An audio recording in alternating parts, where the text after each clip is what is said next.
วังเวียง วังเวียง ข้าวสาร คักอยู่เลยบ่เตียงเลย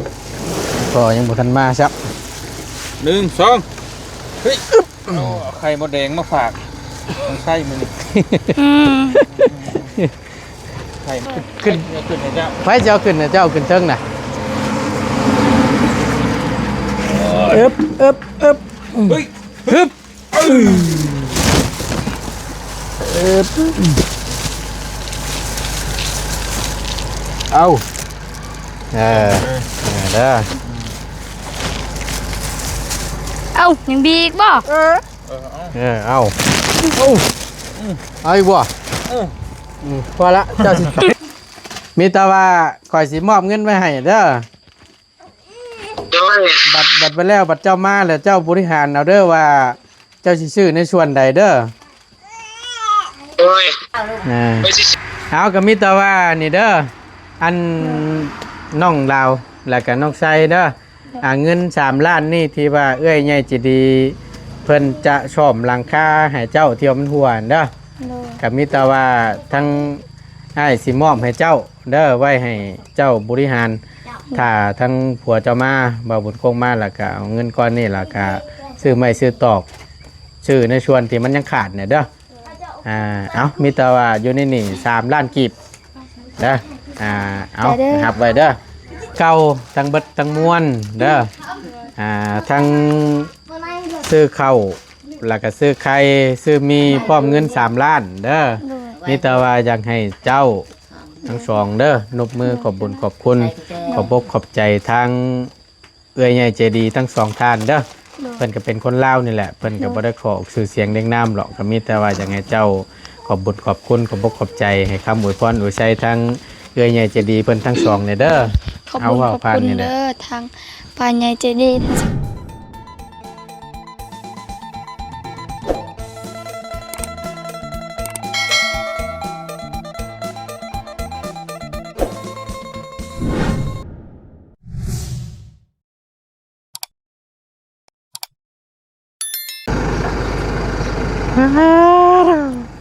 กักกะลีบานนี่พี่น้องเอ้ยเปิดคลิปมีบานนี่เนาะช่วงค่อยคำลงแรงเด้อพี่น้องเด้อออกมาแต่ว่านอย่างน้อพี่น้องเอ้ยเข้าไปพุ่นละบางประตูนเคยเข้ารอบก่อนพุ่นที่เข้าไปแจกเครื่องแจกของกันแล้วเสร็จสิ้นเป็นที่เรียบร้อยเนาะมาพุ่นที่ทั้งประตูนมาเอาก่อนอื่นพี่น้องเอ้ยกราบสบายดีและสวัสดีเด้อพี่น้องเด้อสบายดีบัดสุขุสุคนพบเจอกันกับประตูในคลิปนี้เนาะช่วงค่อยคำลงแรงพี่น้องจำได้บ่เนาะงบชวนที่ประตูมีนั่นแหละที่ว่าแจ้งที่ว่าสิเฮ็ดหลังคาเฮือนเนาะที่ว่าสิซ่อมหลังคานั่นแหละแต่ว่าทางประตูได้ร่วมกับเอื้อยเพิ่นแล้วว่าถ้าว่าหลังคามันยุบหัวแล้ว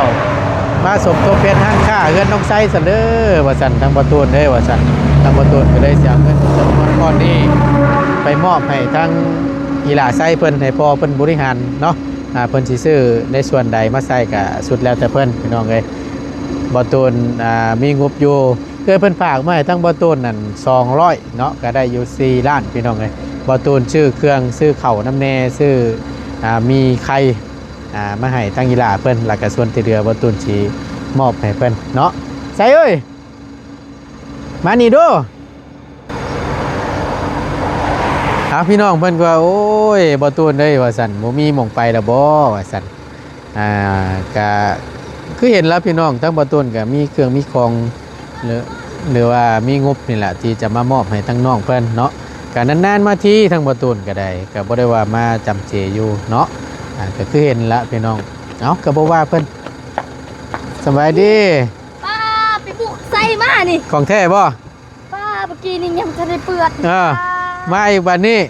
ไปบุกไส้บ่เตียกไปบุกไส้แล้วผมไปน้ำระบาดน่ะเรียบร้อยเป็นยังเนี่ยลงทางกับโตนปลาโตนนอนไปเลยบุกปลาบุกรอนไปสุดแล้วสวัสดีบ่เตียงไปลงอยู่ไส้มาน่ะอย่างแล้วบ่ฮู้ทางกันยังว่าเจ้าบ่ไปน้ำระบาดเลยบ่ตักระบาดไปไส้บ่ตักเลยนี่ไปแท้นี่ออกมาได้นี่สาธุแล้วบ่เตียงกับใต้ เอาเพื่อเป็นการบ่เสียเวลาเนาะมิแต่ว่าเอาจังซี่ เอาจังเลย แล้วบ่าวมีของมาให้เอานิบไม้นี่ มีหยังเนาะ เอาเถอะน่ะนิบไม้ก่อนสิได้อยู่บ่ดี มีหยัง บ่ชงหรอกเนาะ บ่สม เอาเดี๋ยวมันสิคำสิมืดพี่น้องไงเดี๋ยวให้ทั้งบ่เตียงไปหาทั้งชื่ออย่างนั้นบ่เตียง ลืมเลยค่อยก็ได้ น้ำ สาวน้ำเนาะบ่ได้ไปเยี่ยมยามถามข้าวแล้วก็ล้นเติบเลยเนาะจักเป็นจังไดแน่เดี๋ยวทั้งบ่ต้นสิ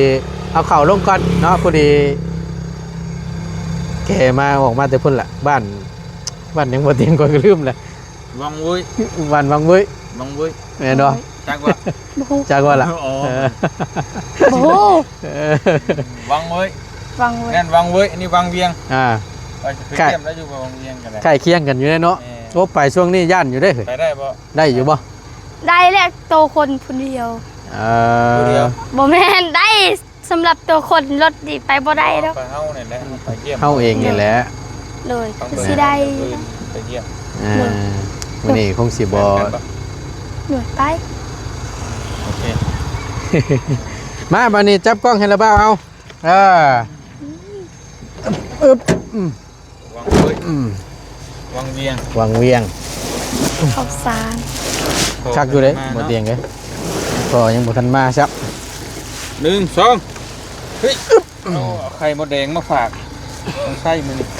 อืม ไข่มดแดงไข่มดแด ใช่ ง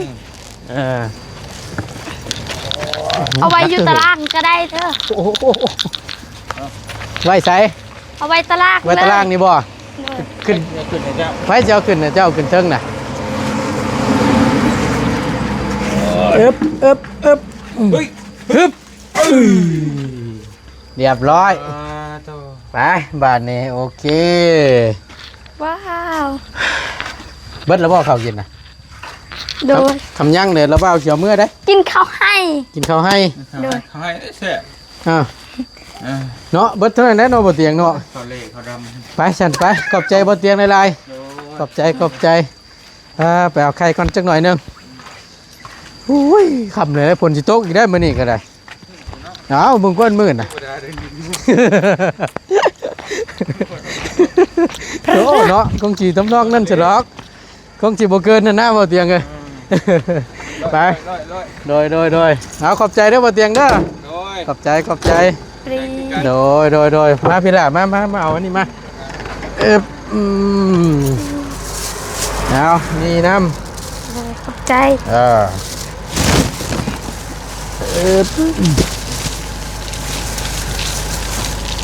เอาเด้อ เอ้ายังบีอีกบ่ เอาอีกบ่พอละเจ้าสิไป เจ้าสิไปบ่ได้เอาขอบใจบ่เตียงโดยเดี๋ยวลบกันน้องมันก่อนไปพี่น้อง หยุด บ่เป็นหยังไรอยู่บ่ไปจับจุดเจือเลย โดยเรื่องยามันสับเกลืออยู่อ่ะ ช้างมาแต่น้ำอยู่ใช้น่ะคือเปียกแท้ อยู่นี่แหละ บ่อาบในน้องนี่ โดย โว้ยเนาะคักกะลีอันนี้ เอ้าบ่เตียงไปใส่น่ะ บ่เตียงไปหา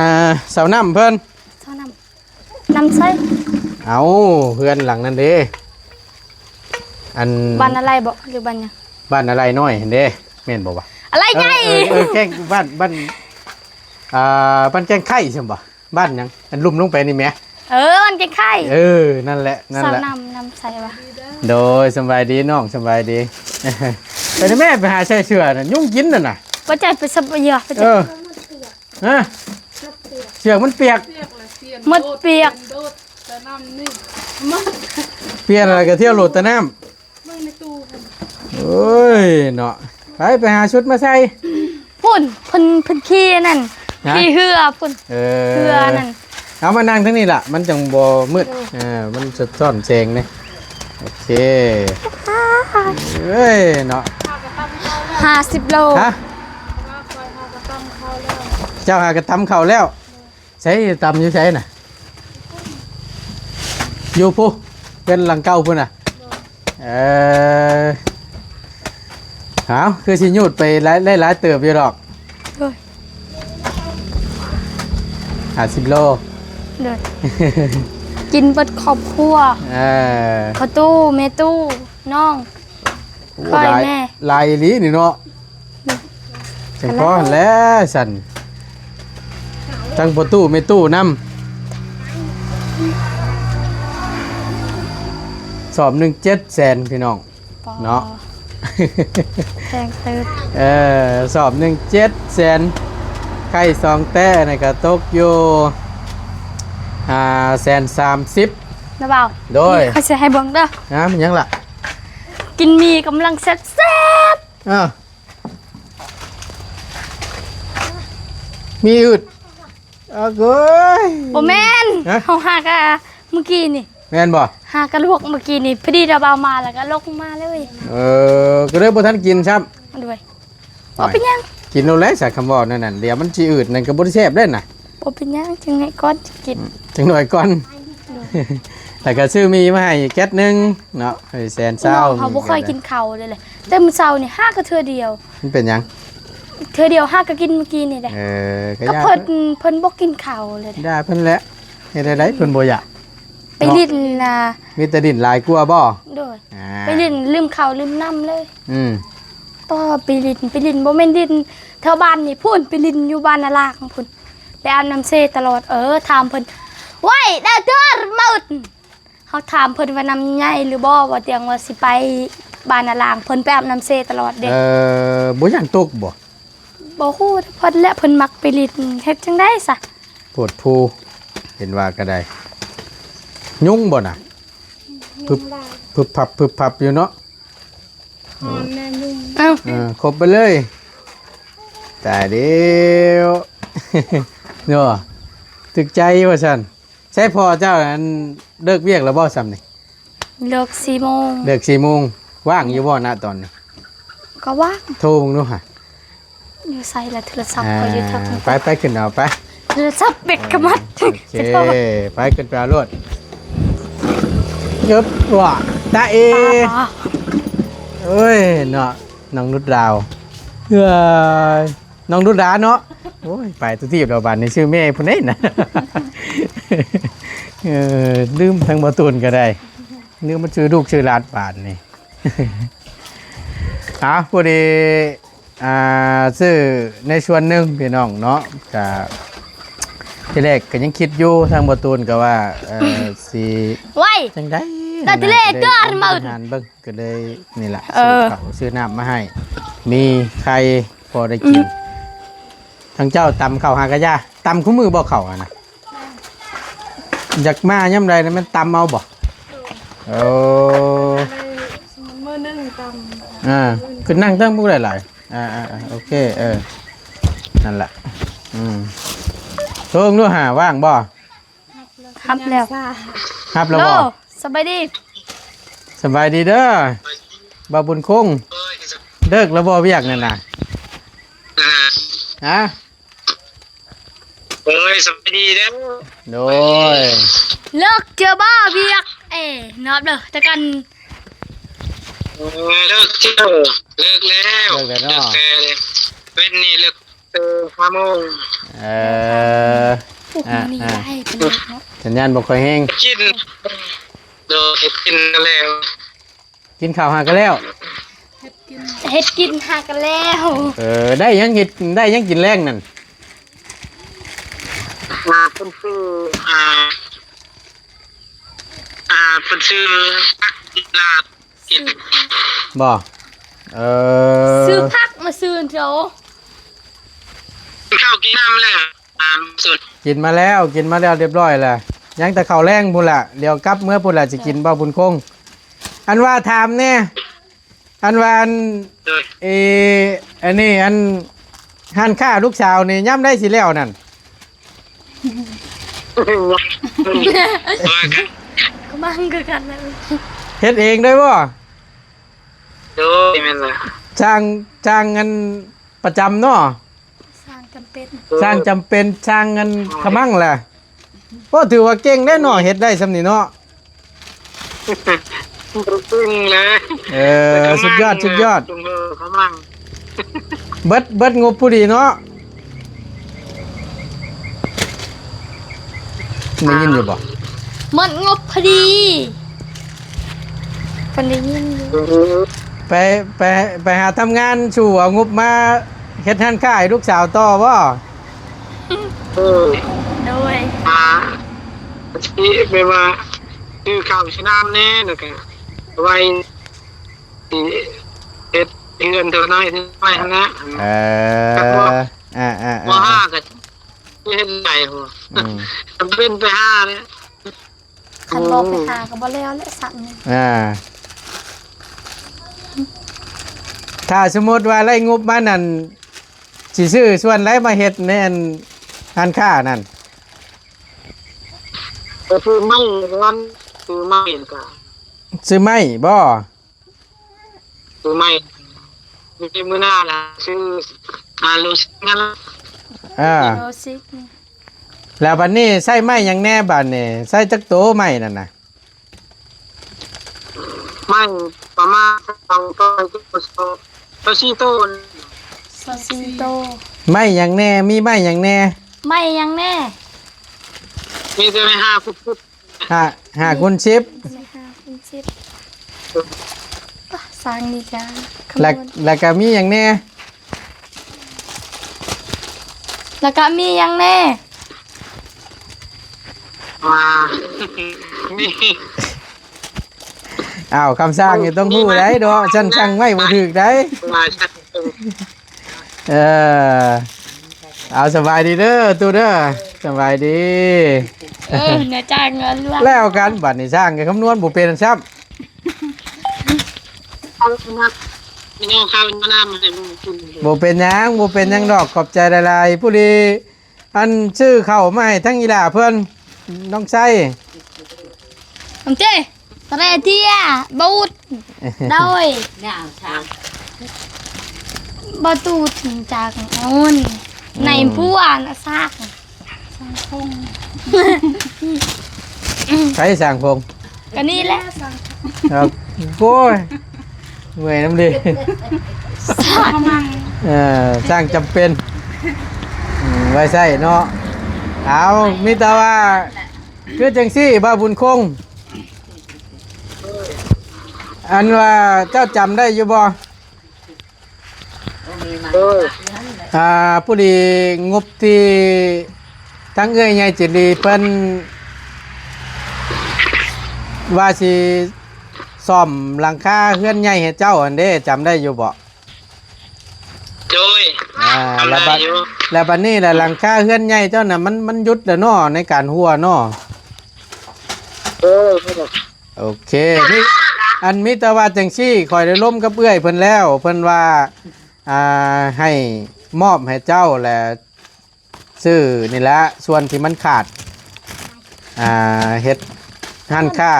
ให้น้องไซว่าซั่น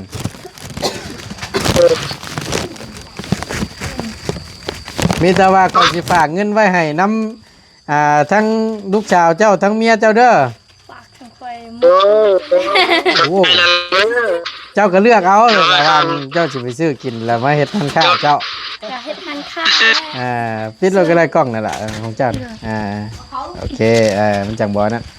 หันมามีแต่ว่าข่อยสิมอบเงินไว้ให้เด้อ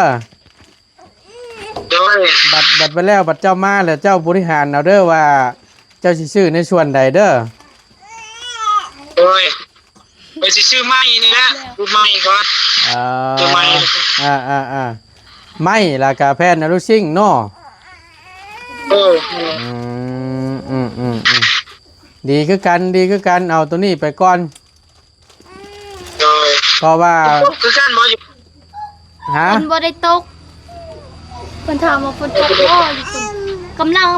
ฟ้ากำลังคึบบ่ได้ตก มืดมาแล้ว กำลังสิตกแน่ สัญญาณบ่ค่อยเฮง โดย ต้นมาเพียบ มากับเบาเตียงน้องมิก บ่เตียก 3 คน เป็นยังไงสบายดีดีมีแห้งอยู่บ่ แฮงอยู่ นั่นละเบื่อนก็จะได้เดินทางกลับแหละ โดย เพราะว่ามีงานเก็บอยู่พุ่นน้ำแน่ ก็เลยเอาขึ้นมาก่อนว่าก็ได้ว่ายันว่าอันนี่ละยันอยากช่างอยากเฮ็ดหันค่าของกีฬาใช้นี่แหละ โดย เอามีแต่ตามนั้นเด้อว่าบุญคงเด้อที่แรกว่าเจ้าอันอยู่อันเฮือนจะดอกนี่แต่ว่าก็สิฝากไว้ให้กับทางน้องดาวเพิ่นเด้อ โอ้ยขอบใจละลายเด้อ โดยเป็นเงินเดือนเพิ่นนั่นแหละเด้อ ขอบใจทั้งแม่แต่ขอบใจทั้งประตูเด้อ โดย เอาโอเคสันบานนี่บ่รบกวนเด้อ โอ้ โอเค ขอบใจละลาย อยู่ดีมีแห้ง บายบาย เอาโอเคเพื่อเป็นการบ่เสียเวลาเนาะก็มีแต่ว่าทั้งบ่ตูนเด้อซื้อเครื่องซื้อของไปนี่ก็เบิดไป บังเนี่ย เกือบล้านพี่น้องเนาะยังเหลืออยู่ใช้เหลืออยู่ 20,000 เหลืออยู่ 20,000 กีบตัวนี้ กินข้าวลูก เอาก็มีแต่ว่านี่เด้ออันน้องลาวแล้วก็น้องไซเด้อเงิน3 ล้านนี่ที่ว่าเอ้ยใหญ่จิดีเพิ่นจะซ่อมหลังคาให้เจ้าเที่ยวมันหัวเด้อก็มีแต่ว่าทั้งให้สิมอบให้เจ้าเด้อไว้ให้เจ้าบริหาร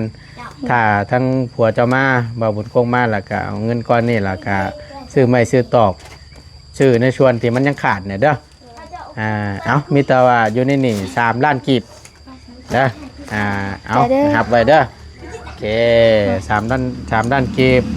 เก็บไว้มีเนี่ยไว้ซื้อเครื่องซื้อของแทนค่าเจ้า ยังเอา เอากับมิตรว่าเด้อคือเก่าทั้งเบิดทั้งมวลเด้อทั้งซื้อข้าวแล้วก็ซื้อไข่ซื้อมีพร้อมเงิน3 ล้านเด้อมิตรว่าอยากให้เจ้าทั้งสองเด้อนบมือขอบบุญขอบคุณขอบอกขอบใจทางเอื้อยใหญ่ใจดีทั้งสองท่านเด้อเพิ่นก็เป็นคนลาวนี่แหละเพิ่นก็บ่ได้ขอชื่อเสียงเรียงนามหรอกก็มีแต่ว่าอยากให้เจ้าขอบบุญขอบคุณขอบอกขอบใจให้คำอวยพรอวยชัยทั้งเอื้อยใหญ่ใจดีเพิ่นทั้งสองเนี่ยเด้อ ขอบคุณขอบคุณเด้อทางป้าใหญ่ใจดีทั้งสองท่านขอให้อยู่ดีมีแห้งเด้อความเจ็บใดๆความคายอย่ามีขอให้ร่ำให้รวยอายุมันคนยืนแม้จะเฮ็ดธุรกิจการงานใดๆก็ขอให้ประสบความสำเร็จในหน้าที่การงานและการเงินเด้อเฮงๆปังๆลำๆรวยๆเงินที่ทางป้าใหญ่ใจดีพากมาก็ขอให้กลับคืน100 เท่าพันเท่าเด้อที่สำคัญก็ขอบบุญขอบคุณทางบ่ตูนนำเด้อที่มาเป็นสะพานบุญให้ขอให้อยู่ดีมีแห้งเบิดคู่สุคนแล้วก็ FC เบิดคู่สุคนเบิดครอบครัวเด้อสาธุดีใจน้ำลายๆเนาะเอาสักหน่อยนึงแน่นอนเลย ขอบคุณเด้อ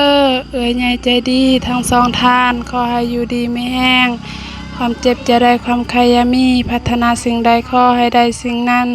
เงินที่เอื้อยเอาให้ก็ขอให้กลับสู่100 เท่าพันเท่าเด้ออันที่ขาดบ่ได้ก็คือ FC แล้วก็ผู้ใหญ่เบิดทุกท่านที่ซัพพอร์ตแล้วก็เอ็นดูมาฮอดมื้อนี้แล้วก็ขอบคุณทางบ่าวตูนที่มาเป็นสะพานบุญให้สาธุ สาธุดีใจน้ำเด้อขอบใจหลายๆมาบ้านนี้ใส่สิไว้ใส่เข่าเจ้าน่ะไว้เอิ้นครัวมีกุญแจล็อกอยู่บ่มีอยู่ใครอยู่สั่นใส่ไผบ่ได้ต่อใส่บ่ไผน่ะยังบ่ทันมาบ่เพิ่นมาแล้ว ว่ายังบ่ได้เมื่อยังบ่ได้ซื้อดอกซื้อ อ๋อเตอร์มอเตอร์ไพ่นะมาแล้วเนาะโอเคสันไพ่ยดอกมาเลยมีแต่ว่าซื้อหลอดไพ่มาใส่หันและเลินสายไพ่ลงมันจังสิได้เห็นหงเห็นอย่างแน่ยามเข้าห้องน้ำห้องในกันเข้าพุ่นกับมันบ่งุ้มกระทงบ่มืดประตูบ่ มืดแล้วโคมโทรศัพท์เอาโคมไฟ ต่อเอาเลยเนาะไฟก็มีน่ะเด้ซื้อสายซื้อหลอดมาก็บ่แพงดอกได้อยู่เอาทั้งระบาวลืมเดือจากชื่อเครื่องชื่อของนี่ยังเดืออยู่20,000 กีบไปซื้อวัดเติมเงินเด้อเอาพอดีครบไป 4 ล้านผู้ดีเนาะมื้อนี้ก็ได้ทั้งบ่ตูนก็เลยทีแรกก็ว่าสิมอบให้เบิดนั่นแหละพี่น้องก็ยันว่าเพิ่น